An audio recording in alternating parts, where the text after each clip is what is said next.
Good evening, everybody, and it's live and uncut. Welcome back. I had a little break last week, so apologies for that. It's my great pleasure to invite as my guest today a photographer from Crete, who you can see down in the little bottom box there. I'm not going to even attempt to say his surname. I've tried 3 times and failed abysmally. So, Spiros, welcome to my show. Welcome. Thank you, Paul. It's great to be here. Just for everyone out there, could you just tell us how to say your surname?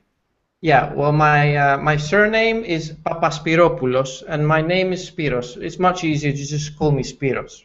That's right, exactly right. Yeah, now, folks, you can see why I couldn't possibly say his surname. It's a lovely Greek surname. Spiros, I came across your work just going through YouTube, in actual fact, and I was really struck by your YouTube videos where you get out into the street and you're talking through with regards to what you're looking to take photographs of. You set the scene as regards to what you're going to use. I think it's just a fantastic way to demonstrate good street photography. But what I really want to know is, how did photography start for you? Okay, well, photography started for me many, many years ago when I was just a kid. My dad was into photography.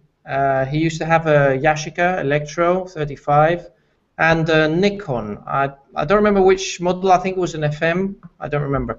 And I was mesmerized by the way he would take photos and how I could see the results later, etc. So I wanted a camera. So at one stage, I think I was 12 or 13, I don't remember when, I got a camera of my own, and I started just shooting anything. And that's how I got into photography. It's just as a way of expressing myself. I would shoot anything. My sister, my pet, my parents, clothes, shoes, cars, anything, you name it. Some photos were very bad. This was film photography, yeah? Yeah, film photography, of course. So you got through quite a lot of rolls of film by the sound of Oh it. yeah, and not only rolls. I used. I remember that camera I had cassettes. Do you remember those cassettes that used to I do. clip into the camera? Yeah, that was great. But then film was really, really cheap. You just took it to the developer. Yeah. They had it ready. It was, much different what it is now. Very And nice. as years went by, I just kept on taking photos, and then I had this girlfriend which was into photography as well. So we shared the same passion, took photos together and stuff. And after that, I went into the army, which is obligatory here in Greece, and Yeah. I kept on shooting. I had an automatic, just a pocket camera with film, of course, and I just shot anything. I've got top secret photos from facilities that aren't supposed to be photographed in my personal file. I've got photos of me and my army buddies and at the borders, and it's just awesome, because I could capture those moments, and I can still go through those photos and remember how it was when I was in the army, when I was just a kid. After that, I kind of drifted away from photography because I got into graphic design and what I do now for a living. I'm a user experience designer. And when was it? I think it was 2006 or 2005. I don't remember. I started getting very interested in digital cameras because I was all into technology and web design and all that stuff. I wanted to be more digital, and film was getting, passé, was getting kind of outdated at the time. Yeah, So exactly. I got a Sony DSV-1, which was a 5 megapixel. I still have that camera. 5 megapixel, full manual, compact camera with a Carl Zeiss lens, 2.8. Fantastic camera. I still have it. I've actually given it to my older daughter. You can do whatever you like with that camera. It's a bit bulky. I mean, it's small, but it's fat. And the battery isn't very good because batteries then weren't as they are now. No, But that camera actually got me more interested into, learning how to take real photographs, how to manipulate light. I learned how to do landscape photography. I learned all about long exposure. I learned about the concept of aperture and shutter priority, everything. Right. And after that, the iPhone came out. So that camera was too big for me, so I put it on the shelf. And then my iPhone was my trusty camera for many years, until about 18 or 19 months ago, when I got my Nex 6, which I love, the Sony Nex 6. And since then I've been shooting with that. And it's just great. It's very responsive. It has fantastic image quality. I can't say anything bad about it, really. No. But I still felt like I needed something else. And what I needed was to go back to my roots. So I went back to film cameras. Yeah. And in the past 5 months, I've acquired 5 film cameras. Because I just love the way that film brings out, images. It's completely different, the way that film looks to digital. Digital is nice. It's way too sharp and way too perfect for the look I'm looking for. It's great for editorial work, professional work. I do some shooting for friends, mostly volunteering. I do some theatrical photography and stuff like that. I always use my digital camera there. But when I'm doing street, I just go with whatever I feel like doing that particular day. So just coming back on the film camera there, because as we were saying just before the show, it's your fault that I've got myself a Yashica as well. Yeah. But let's talk about the processing of that and how you take the image. Obviously, it's got to go away for developing. I assume you don't do your developing yourself. I do my developing myself. Yes. Oh, you do it yourself?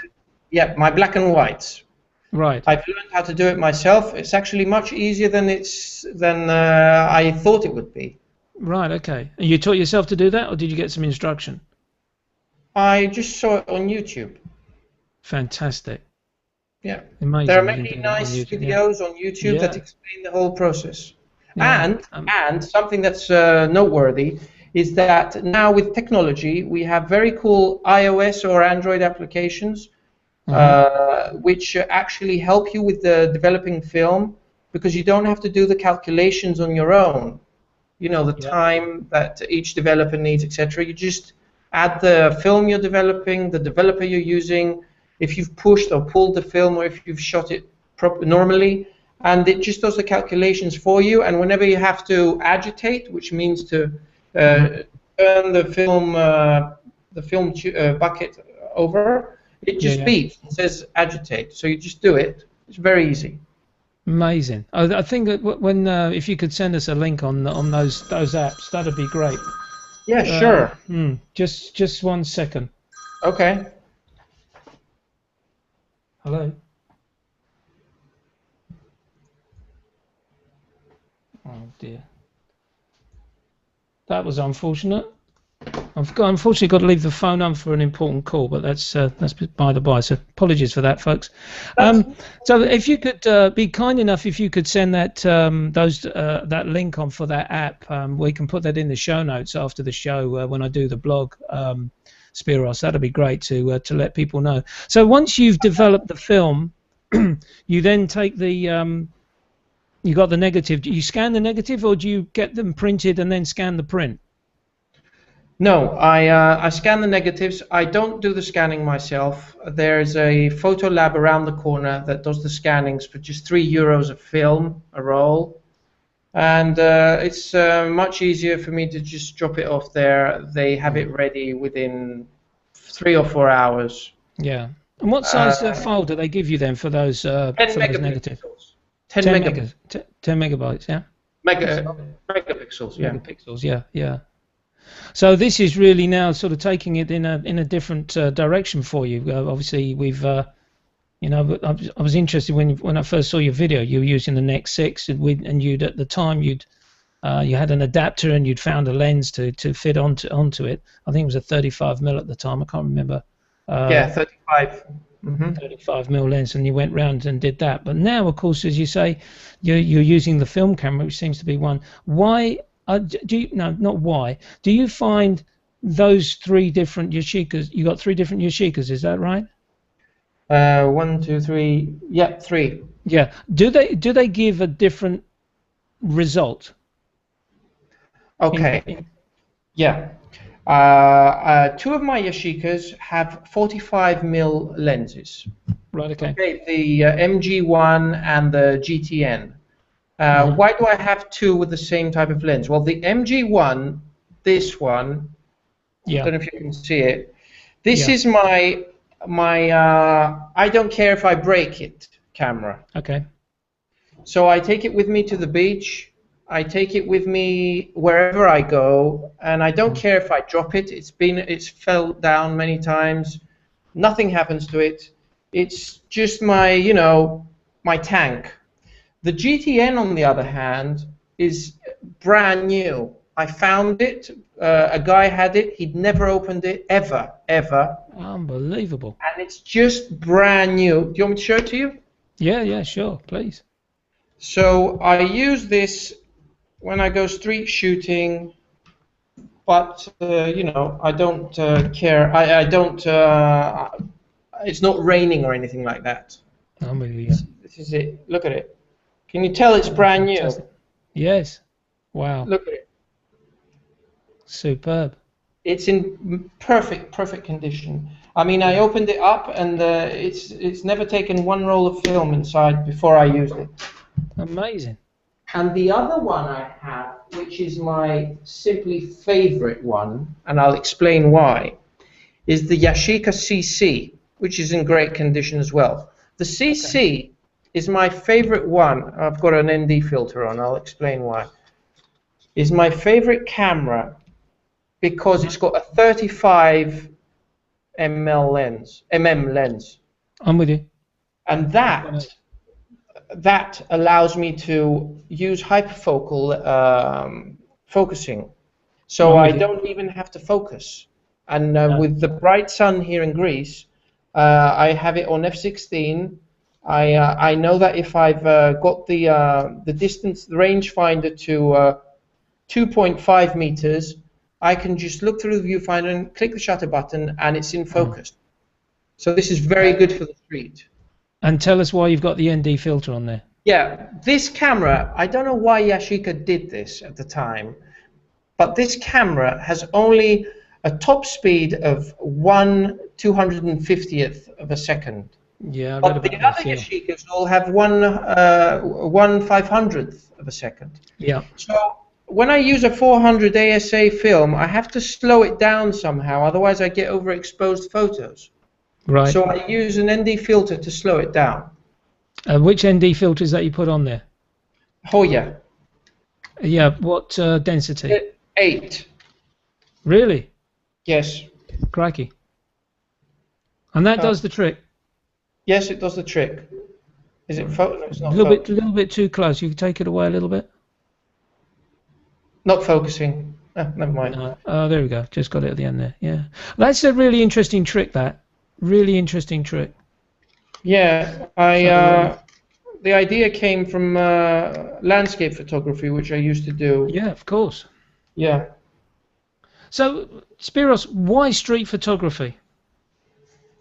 Why street photography? Well, because it's unpredictable. I'll probably be cliche now, but that's how it is. It's unpredictable. It's never boring. You never know what's going to happen. Might even get into a fight. It's fun. It gives you a rush. It fills you with adrenaline. It's just, and you never know. You might take a photograph and look at it later and don't believe you even took that photograph yourself. That's the magic of street photography. And I tend to not look at my photographs. And that's why I think I'm really into film as well, because I don't care if I look at my photos 1 or 2 months later. For example, the voting booth photo I uploaded yesterday was taken during the European elections, and that was when? 2 months ago? 3 months Yeah. ago? Yeah. Yeah, 6 weeks ago. Yeah. Yeah. So I don't mind looking at my photos later at all. It's interesting. So you're not one of these guys that basically walking along and what they say is you're chimping all the time. You're checking the back screen after you've taken an image, which in actual fact you can't do when you're actually filming your street video show. But for one way of to describe it. Yeah, well, I have done it during my street hunt videos, just to make sure that I've taken the shot to inform the viewers. Okay.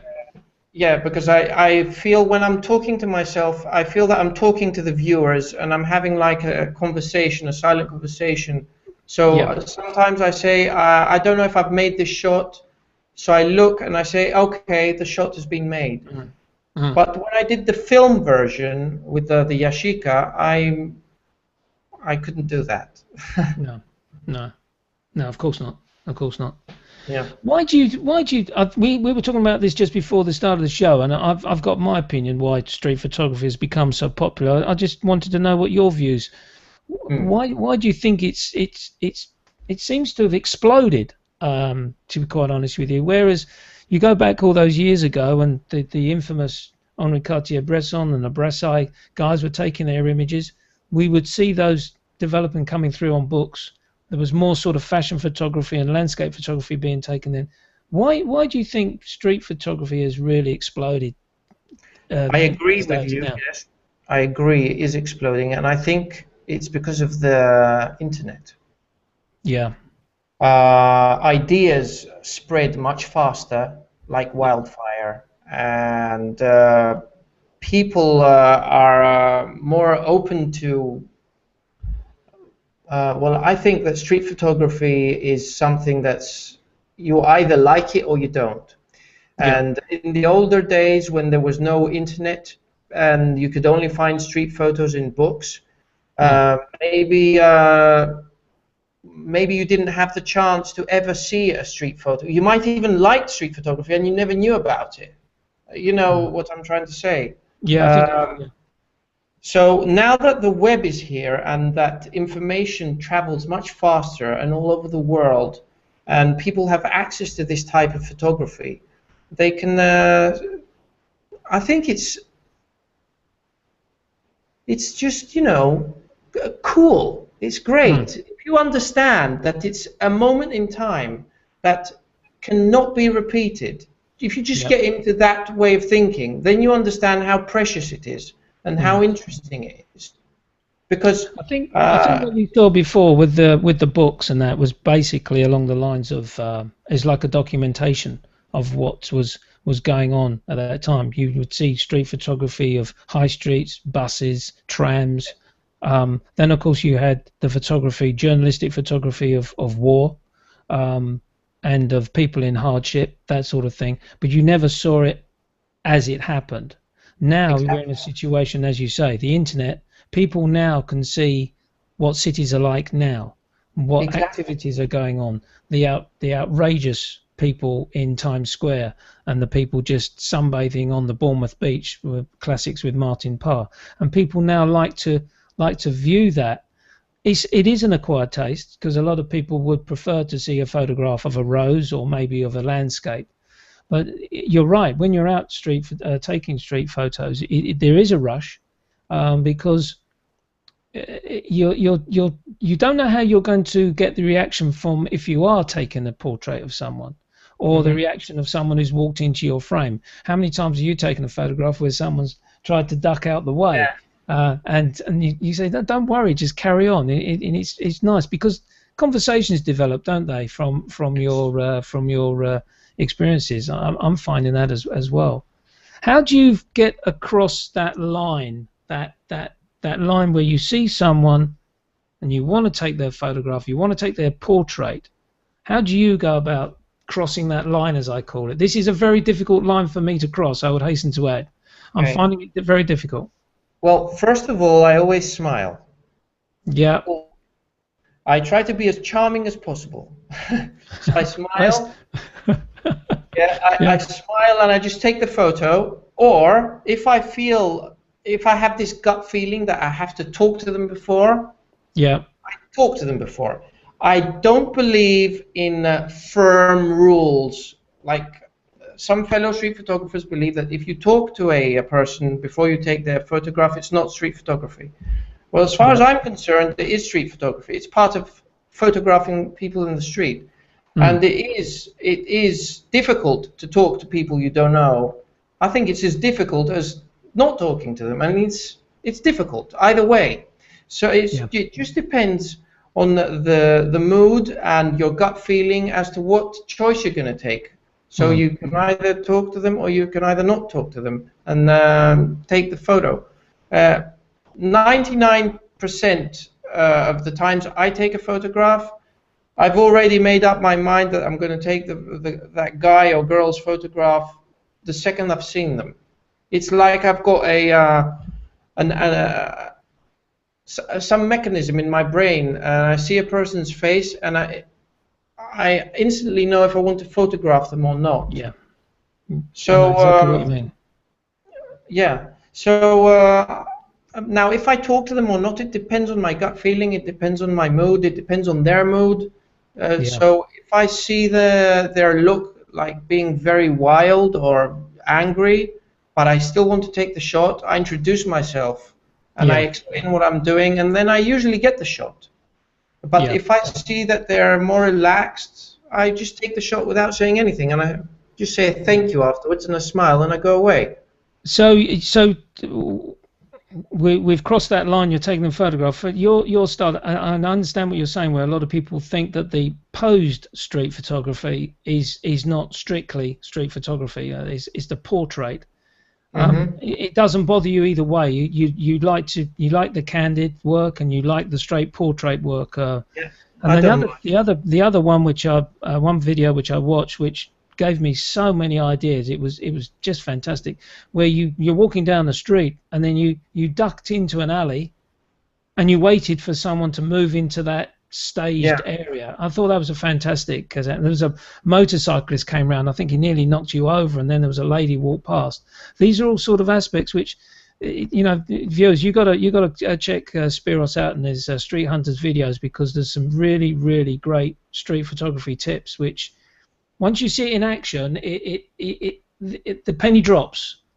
You see a photograph of it that's been posted on the website, and you think, wow, that's good. I like that. But you don't really think about how the hell did he do that. It's actually seeing how you've done it, which is the great tuition part that you offer in your videos. Let's talk about your video here, because this is a bit which I'm really intrigued to know. How are you set up for the video? Where do you put the video, for starters, and take us from there? Okay, the technology I use is, first of all, the webcam I'm talking to you with now for my introductions, when I'm doing my introductions here in my office. When I'm doing my introductions outside, I use the camera that I use on my video camera. I'll show you now. I have this Sony Action Cam. Let me get it out.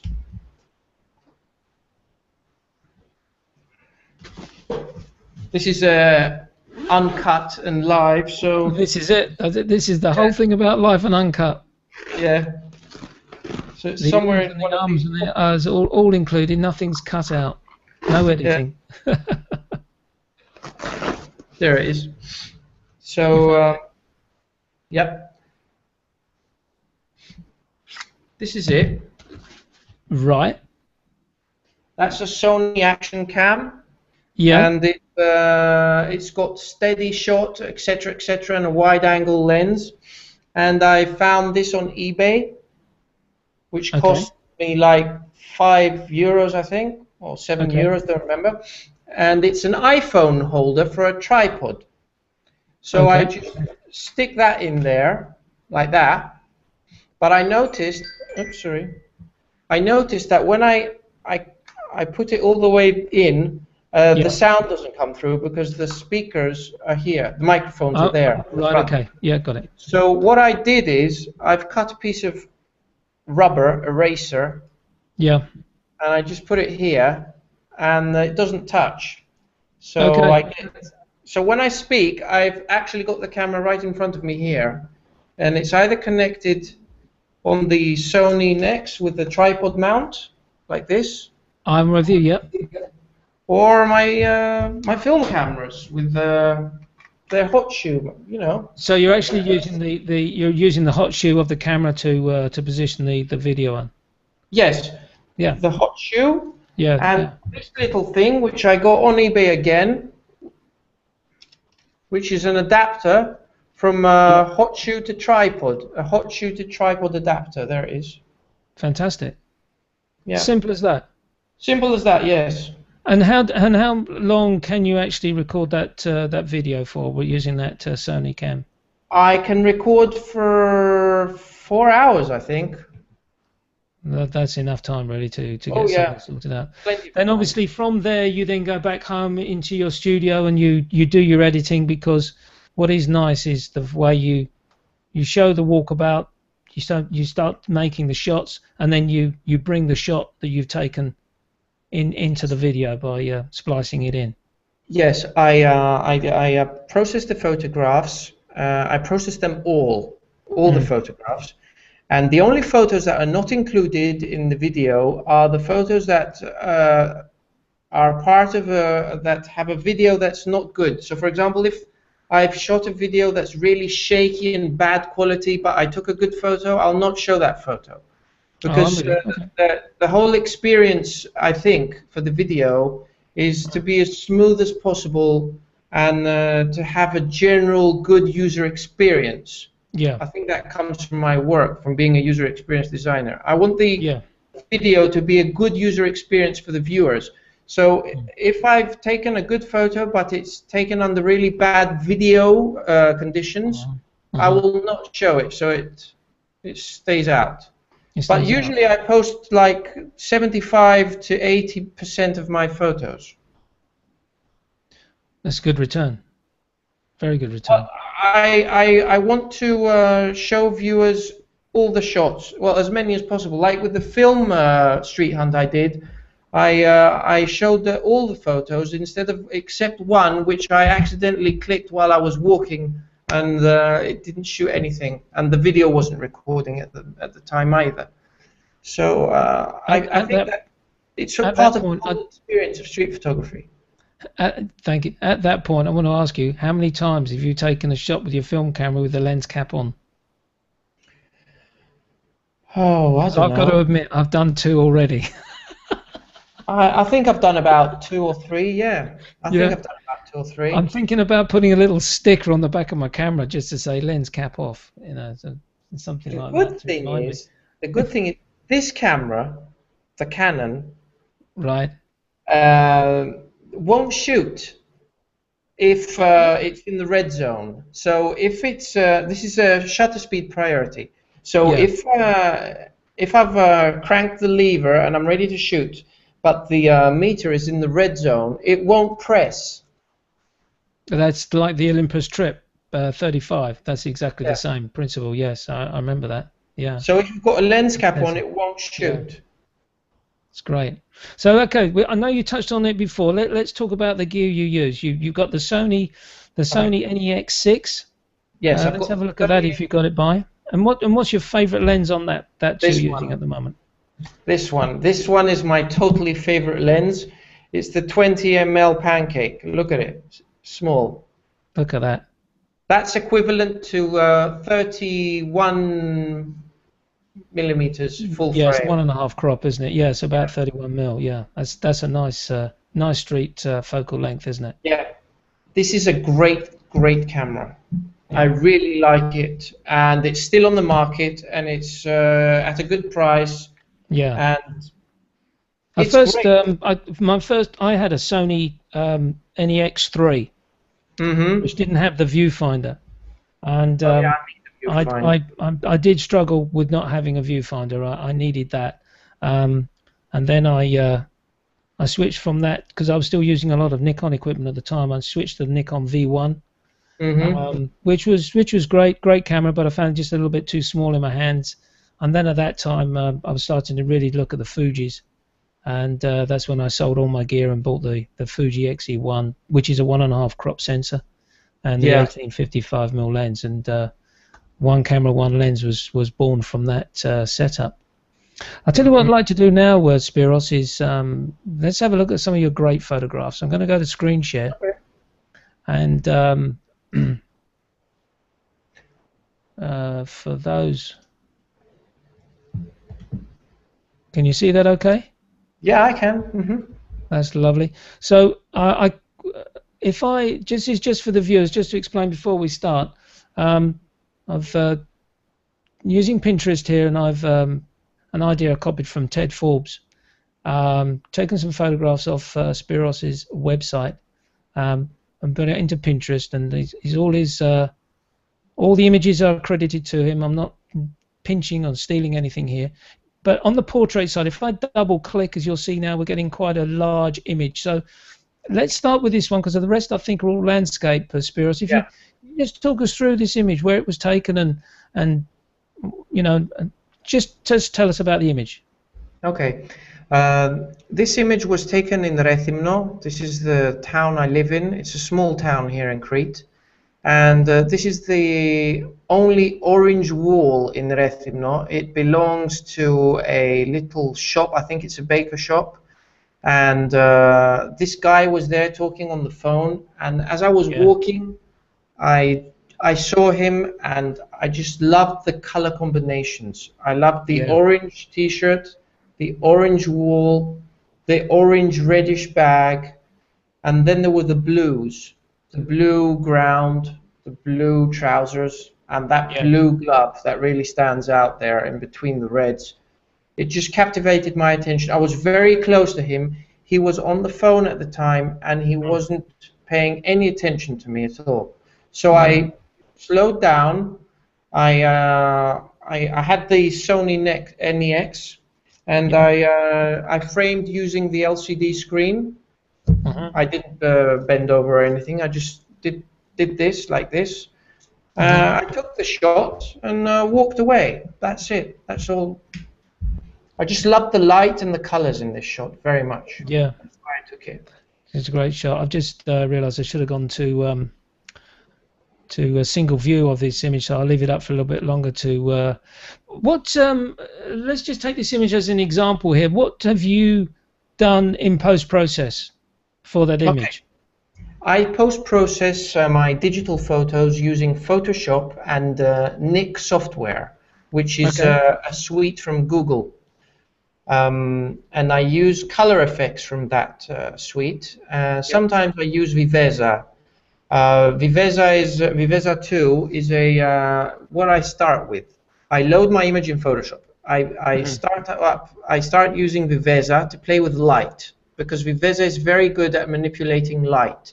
It's like Silver Effects, which is the black and white editing tool, but it's for color. It lets you play with the shadows in different areas of the photo, and it generally helps me, you know, bring things out that I want to bring out and subdue other things.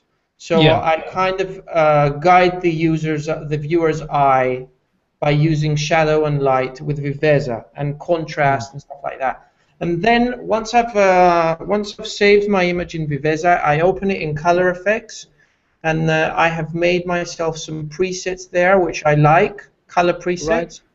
I don't make any new ones anymore. I've got about 10, and I just check them all out, see which one I prefer, and I just press save. And then when I go back to Photoshop, I might adjust highlights or shadows again if there's been some extra exposure, extra pieces have been extra exposed, you know, in different areas of the photo from the color effects. I just bring them down, and that's about it. I spend about 5 to 10 minutes on each photo max. That's good. So you don't touch Lightroom or Aperture at all. You download from the camera straight into Photoshop, yeah? Yeah, and I shoot RAW, so I've got the ability to play with all these shadows and highlights and stuff. Yeah, This I love concept, this. I love this one because this to me, this is one thing I've been learning about street photography now is the control of light and shadow. yeah, And in my style, which I think I'm developing, is bringing more shadow into the photography rather than um, increasing the shadows and decreasing the highlights and becoming a little bit sort of, dare I use the term HDR effect. Tell us about this image, Spiros. this image was shot in Iraklio. Iraklio is the capital of Crete. I Yeah. was there on business and I had some time to kill, and I always have my camera with me. And it was the golden hour. It was about 7 o'clock in the afternoon, and the sun was setting. And Lovely. this little old man was resting on a piece of cement in front of this store, Hmm. and he was blinded by the light. I don't think he even saw me. It looks like he's Right. looking straight at me, but I don't think he It could does. actually see me. Right. So because of the bright light, the sunlight. So I just Mm. saw him there, and the color of his face and the way the Yeah. light was falling on him was so intriguing. I Yeah. just shot him like that, clack, You've done left. it. Got him. That's- Yeah. And the I don't know what that is on the right hand side of the screen there, but for my way of looking at that, that adds depth. That adds a layer to this image. You've got Yes. the closeness of the left hand side of the wall. Then you've got the main concentration of the gentleman in the middle, and then just to add a layer, you've what appears to be some kind of a. It doesn't matter what it is. It just gives that layer to the image for me. It looks like a bench or a couch behind, and then you've The got bed. this bag. It's a bed, is it? Yes, it's a shop that sells beds, actually. Ah, So right. that's Oh, on that. Oh, I see. He's sitting in front of a shop window. yeah. Lovely. So there you go. You see that's well that's just I just like that image. I like that image a lot because of the layers. It's really nice. Let's move on to another one. Thank you. This lady I think has appeared in a couple of your images, but this is one I like because I like doing this as well in taking photographs in coffee and cafe bars and and well, bars per se. I was going to say pubs, but bars will cover. Tell us about this one because I think you've got the attention of the lady in the background there, but obviously the main concentration of this image is the lady with the pink hat or reddish hat. Well, let me explain. This is also in Street Hunt number 5, yes. Okay. This is behind me at the moment. All hell has broken loose. It's Really? it's Chiknopemti. Chiknopemti is Grilled Meat Thursday here in Greece. Oh, right. Okay. Yeah, so Grilled Meat Thursday, that's the actual literal translation, is during carnival season, Hmm. there is a night, a Thursday night, where everyone is supposed to have grilled meat. That can be chicken, that can be pork, lamb, whatever, okay? Yeah. And everyone is in the streets at night, grilling in the streets. And Yeah. people are at the outside drinking at the bars and in the streets just having fun, dancing, drinking, enjoying themselves. Good. So this girl here was talking to her friend, which can't be seen. She's in the shadows on the right-hand I've got her side. on the right hand side there. Yeah. And this is actually not inside, but it's one of those bars that don't have a wall at all. They fold open Yeah. and fold close. So at this Open time, front bar. Yeah.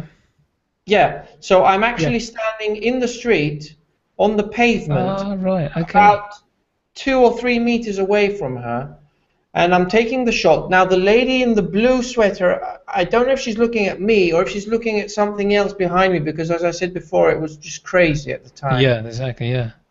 But I just saw that pink hat there and that Yeah. blue scarf and that light from the top, and I just had to make this Yeah. photo. Yeah. And Yeah. all That's these things that's a happening. great one.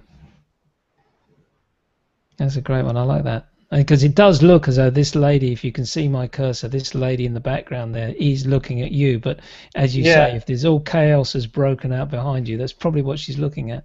I don't know, probably, yeah. Yeah. Now, funny enough, we talked about this before the show when I was showing you what I was going to show of your Hmm. work. I thought I'd seen this image before in one of your street hunts, but evidently not. Well, this image was posted on streethunters.net this week, so maybe you saw it Right, there. okay, In probably, one yeah. of my street hunts, I have a similar photo, which is in black and white, of a girl, which is an angel, and she has much bigger wings. Oh, Uh, right, okay. yeah, this shot was shot on the Saturday night before Carnival, which is which is always on a Sunday, and I was out on a photo walk with a legendary street photographer here in Greece, Lukas Vasilikos. He'd come to Rethymno to witness the carnival because Rethymno is has the second or the third best carnival in all of Greece. Okay. So many people visit us during that season. So he Mhm. had come there to take some street photos, and we met. And we said that we would do a rear flash photography night, and just go Yeah. crazy. And we made lots of photos that night of people because people were generally very loose and drunk, so they didn't Mm. care. Mm. Uh, but obviously, this guy doesn't even know I'm taking his photo because I'm shooting him from the back. But what intrigued Yeah. me here was the image of an angel walking into something that appears like a hellish environment. So Yeah. it's, yeah, so he's walking into the demons, Yeah, he's true. walking Yeah. in, Yeah. and he's an angel, a bit of Yeah. a crazy angel, of course, because he's got blue hair and stuff. But that's the whole Yeah. thing that grabbed my attention at the time. I just Yeah. made the shot, and I was close enough. I was using the 20 ml Yeah. zone focusing, manual focusing, of course, because at Yeah. night the shutter button would never press. The Mm. autofocus would just not work.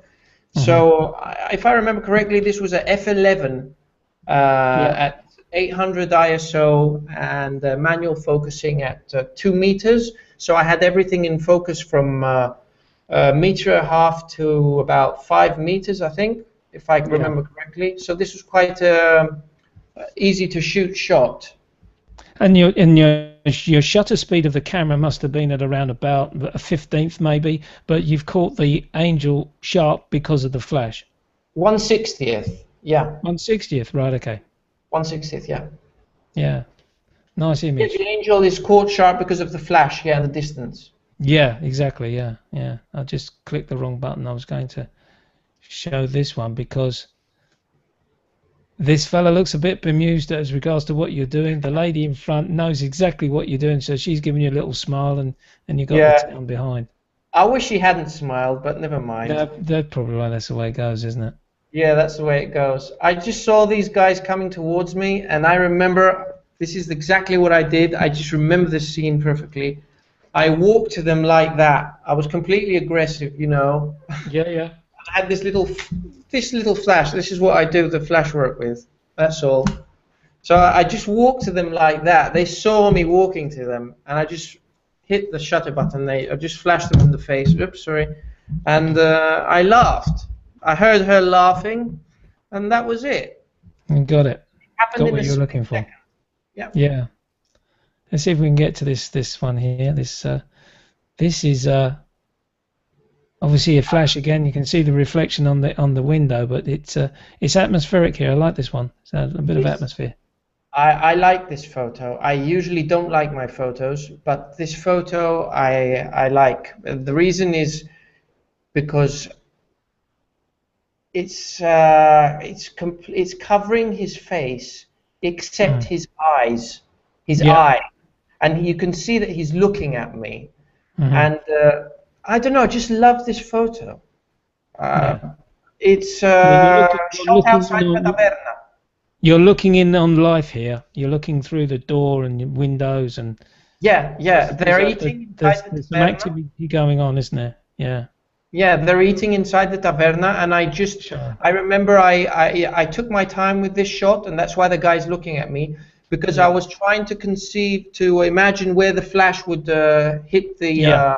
the glass, and Hmm. I only took one shot. It's one shot, and I took my time really. I was looking at other lights behind me and trying to calculate how the flash would bounce on the glass. Yeah. So he must have thought that was a bit bonkers, sitting there just Yeah. moving up and down. I was doing like this, trying to find the. And then I took the shot, and that was it. Nice one. Let's see if we can. Yeah. This is another one of those carnival shots. So it's the same carnival, yes. Yes, in this is town, again. Yeah, this is again the same Saturday night. I shot the angel walking into hellfire, and here we are walking amongst a crowd of people that are as dense as sardines. Yeah. It was a complete crazy rave party outside. Yeah. There was really loud music beating, really loud, and we were being pushed and shoved everywhere. Mm-hmm. And the guy with the green hat caught my attention. He was yawning, and by the time I got my camera up to shoot him, he managed to put his hand in front. But his friend was yawning next to him. He's yawning as well, yeah. It looks as though the one with the green hat is a bit shocked as what he's just seen something, and the other one is yawning. That's a good capture. That one. That's a good capture. Let's move on to this one here. Bit of movement here. You got almost like a double exposure here of the two ladies walking towards you. Yeah, exactly. Here I used a little. I was using manual completely.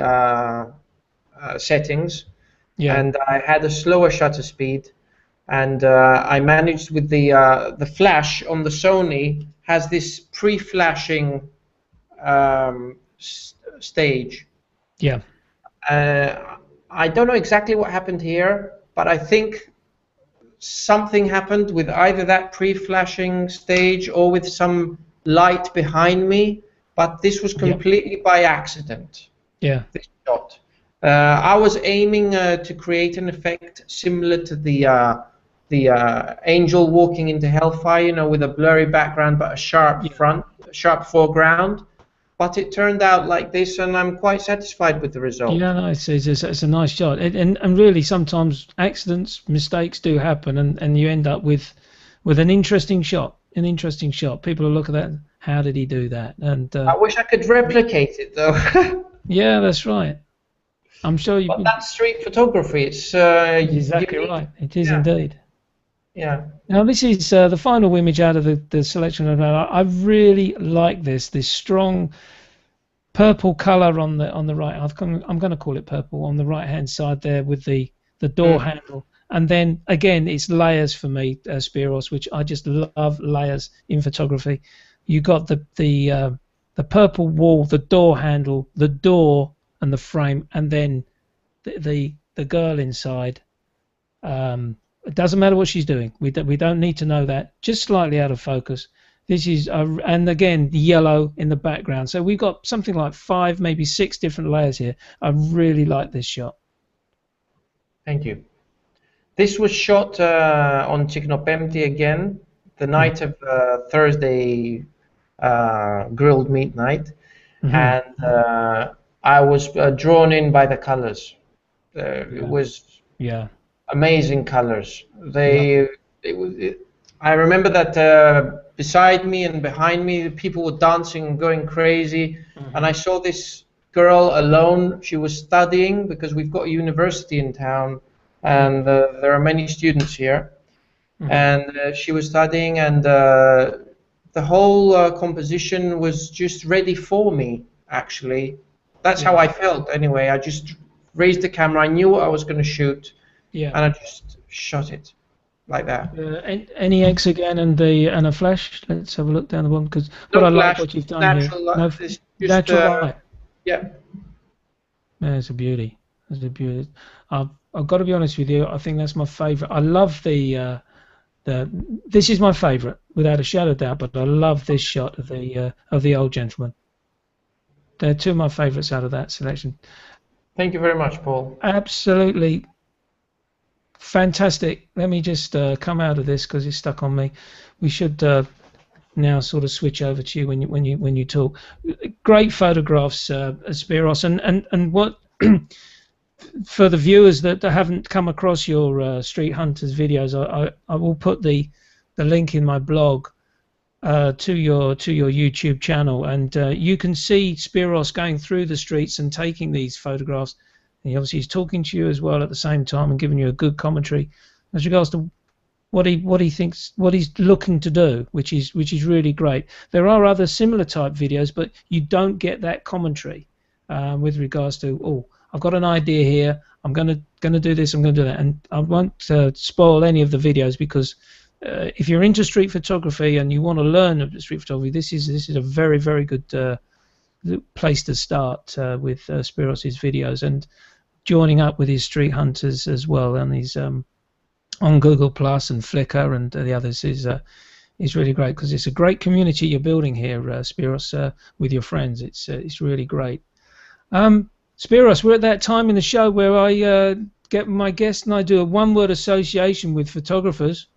Okay. Well, I hope you've been studying up on your Masters of Photographers and. No, not really. So what I'm looking for here is a one-word association of the photographer or his work. Okay. So, and then if a conversation develops from that'll be brilliant. So, I'm going to start off with. Sorry.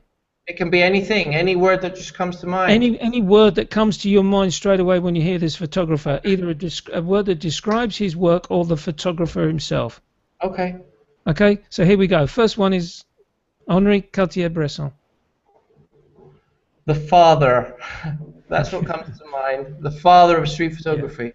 Yeah. It's total... amazing how many people that are into street photography. This is the first photographer which everyone talks about. And I don't know about you, but until you actually get one of his books, a retrospective of his work, you just don't realize how good he was in the period that he was taking the photographs. Yes, he was amazing. I mean, how he got exposure without light meters. He got everything. He did everything in his brain, and he did it all in seconds. No, split seconds. I mean, he was numero uno. From what I've heard, I think a lot of his work, he was helped in the darkroom. Yes. And you can understand that, because, as you say, he wasn't really using a light meter. He just had a very good understanding of light, f16, blah, whatever, f8 probably, and then he'd choose the shutter speed. But I think there's quite a bit of work was done in the darkroom. But without a shadow of doubt, this guy, no matter who you talk to who's interested in street photography, his name always comes out first. Yeah. Have you seen him shoot? Have you seen him shoot? I've seen these a lot of his videos, and on YouTube as well. Say? He used to dance in the street. That's right. Yeah. And he used to just hop and dance and go, and he would like walk in front of a couple and just turn around instantaneously, go clack in the air, and just walk away. So, yeah. He's, as you say, I think you've picked. Couldn't have picked a better word. The father. Okay, this is a photographer which is growing on me. He's a photographer which a few years ago I'd have gone, can't believe it. Martin Parr. Color. Yeah, color. Kitsch, but in a good way. Yeah, and in a roundabout way now, I think we're looking at is more analog color, isn't it? You've got these options that are available in the presets, available in the Nik software collection. I've forgotten what it's called now, but it doesn't matter. I'll find it. Where you can create our digital image to look like an analog photograph, which Martin would have taken. Analog effects. Yeah, Analog Effects. I think it's Analog Effects 2 now is the latest one. Yeah. That's a really good little plug-in to have from either Photoshop or Lightroom. It works wonders. But Martin Parr, to me, was, when I first saw his work, I didn't get it. I didn't understand it. But then when you start taking into consideration street photography and start considering the documentation style which he was doing, especially his seaside scenes that he's shown, and exactly right, and the photographs of this throng of people in a fish and chip bar getting their food and tomato sauce. That's my favorite photo. I know which photo you're talking about. Yeah, with the boys looking at the girl. that's right. Yeah. Yeah, yeah, yeah. He's definitely a photographer which is growing on me. Next Amazing. one. Next one. I don't know how this guy does it. Bruce Gilden. Okay. Daring. Yes. Ballsy, if that's allowed. Ballsy is allowed. Okay. Ballsy is allowed because someone else mentioned that word when they were talking about Eric Kim. But daring is another word. How does he do it? He just walks straight up and gets it up, camera and the flash is off on the wire and boom. I've seen documentaries about him. I've seen him in action. He just goes in and out. It's like like an eagle. An eagle goes and attacks its prey, and then it's gone. Yeah. You know. Well, it's exactly the same for Bruce Gilden. He goes in. He takes the photograph. The moment is gone after that, and so is he. He's gone. Yeah. Yeah. And people usually don't react at all. No, it's like, what was that? Yeah. You know what? Sometimes when you take photos of people very close, they don't believe you've actually taken their photo because they can't understand that with a really wide angle lens, you can photograph them from right in front of their face. Yeah, you know? That's true. That's true. They think that you're photographing something behind them, you know. Yeah. Exactly. Another thing which I've done in the past is taken a photograph of someone and tutted because the person's walked in front of you. Yeah. You're trying to get the building behind or something like that. There's an excuse, isn't it? Okay. Yeah. How about I'm going to throw one in here. Zach Arias. Are you familiar with Zach Arias's work at all? Zach Arias. Okay. Yeah. Creative, I would say. Yeah. He does many things. He does music, editorial, fashion, celebrities, street photography. He's multi-talented. That's what comes to mind. Multi-talented. Yeah. I like Zach's work, especially his street work, which he's getting more and more involved with now. Yeah. And he is the main reason why I bought the Fuji. So if by chance, Zach, if you're watching this video, Zach, which there's a possibility, thank you very much. He's very influential, I think. Very influential. Fantastic story of his career and how he developed it and how he turned his life around. Basically, it's if you get a chance to watch a bio of him on YouTube, it's a very interesting story. I've got a name of a photographer here. I hope I get it right. Andre Kertész. Oh yeah! Wow. Oh, master of light. Yeah. That's what comes to mind. He was so ahead of his time. So ahead. Yeah. I mean, the things he did. Have you seen the experimental photography he did? Yeah. With the prism mirrors and stuff. It was just amazing. The naked photography, naked portraits or whatever. Sorry, my English is a bit rusty. But my favorite picture of his is Medon, I think is it called, where it's a photo of a man in a top hat walking in front of a big bridge with a train that's got a steam engine crossing the over the bridge. Everything is perfect in that. Yeah, I know the one you're talking about. Yeah. I know the one you're talking about. I was doing a quick check on Google, but I can't find it. I know exactly the one you're talking about. He did a book as well called On Reading, didn't he? Where it's just photographs of people reading books or newspapers. That was him, wasn't it? Andre Kertész, yeah, On Reading. That's another great book. Which can I say something about the Street Hunters in the Street Hunters readers community on Google Plus? We had asked a question once if we had a chance to learn beside one of the masters, which one would we choose? My choice was Andre Kertész. Yes. Yeah, I can understand. Yeah. I can understand. Mine would be Soul Lighter. The condensation. Yeah. The layers again comes into my show. I'm going to do one more guy. We've gone more than what I normally do, but great conversation on the back of these photographers. William Klein. Are you familiar with him? Okay. Well, sorry, the F word comes to mind. Not Yeah. whenever No, you can't say no. You can't say the F word. no, Sorry. I'm not going to say the F word, but whenever I would say free. I would say Okay. free. He's a free man. He doesn't care. Let me No. phrase it carefully. He doesn't care about what anyone says about his work. He doesn't care That's about very true. it. That's very And true. if someone says anything to him that he doesn't like, he just uses the F word in their That's face. right. And that's Yeah. why I had the F word as soon as Mm. you Yeah. said that name. Well, Huge I think talented. we'll just leave that as F. F. Okay, F.